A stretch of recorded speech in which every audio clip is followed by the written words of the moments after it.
Swapping sunshine for rain wasn't the only bad news.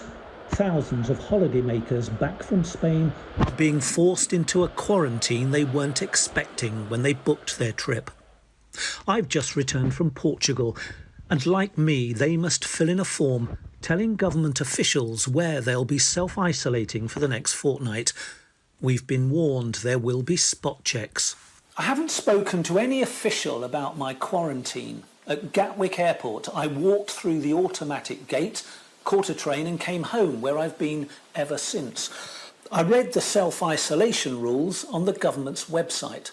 It told me I could exercise in the garden, but if I go any further, I could be fined £1,000.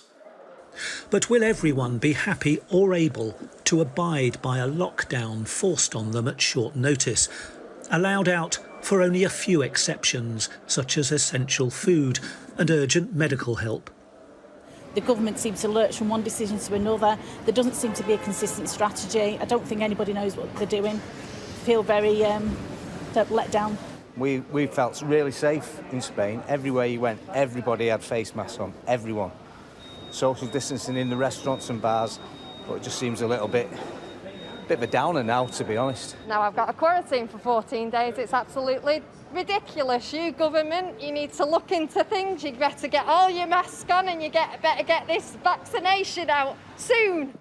Spot checks are carried out by Public Health England. Officials will call or text and alert police only if you don't respond after 3 attempts. And police say they too will impose a fine only as a last resort. Since quarantine began in early June, 60,000 spot checks at people's homes have been carried out by health officials. Only 1 fine has been imposed by police in England and Wales.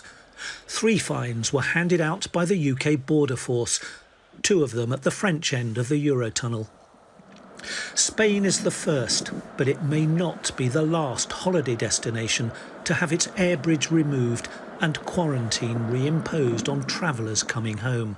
No one can rule out the risk of additional quarantine requirements from other European countries until we have a vaccine and until that's rolled out, very widely.